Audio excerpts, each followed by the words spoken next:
ចប់បាត់ហើយคลิก160នេះបងអូនម្ចាស់ម៉ូតូធ្វើប្រហែសតែម៉ានតិចឥឡូវធ្វើឲ្យម៉ាស៊ីនលាន់ខ្លាំងបណ្ដោយ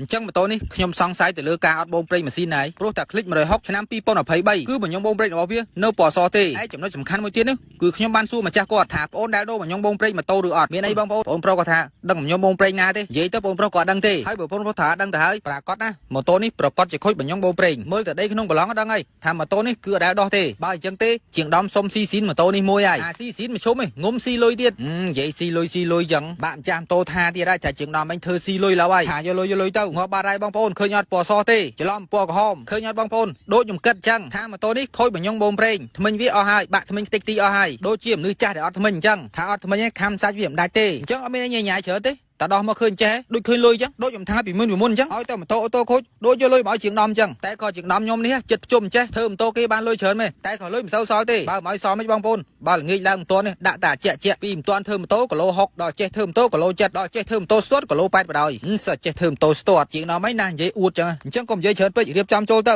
ប្រឡងគឺយើងលាងឲ្យស្អាតអញ្ចឹងគឺយើងលាងអស់ដីកុំឲ្យដីវាជាប់ប្រឡងកុំឲ្យដីវាជាប់ដុំភ្លើងដើម្បីឲ្យការដេររបស់ម៉ូតូវាដេរស្រួលជាងមុនហើយក៏វាស្ងាត់ជាងមុនដែរអញ្ចឹងសូមបញ្ជាក់បងប្អូនបន្តិចម៉ូតូនេះដូរបញ្ញងបូមប្រេងហើយមិនប្រកាសថាស្ងាត់ទេណាបងប្អូននេះគ្រាន់តែជាការតេស្តសាកល្បងរបស់ខ្ញុំតែប៉ុណ្ណោះបើស្ងាត់ម្ចាស់ម៉ូតូអស់លុយតិចជាងដំបានលុយតិចតែបើអត់ស្ងាត់ទេម្ចាស់ម៉ូតូអស់លុយច្រើនហើយតែម្ចាស់ម៉ូតូអស់លុយច្រើនហើយជាងដំដល់បានលុយច្រើនហើយអញ្ចឹងរួចរាល់ហើយបងប្អូនតោះទៅស្ដាប់សលេងទាំងអស់គ្នា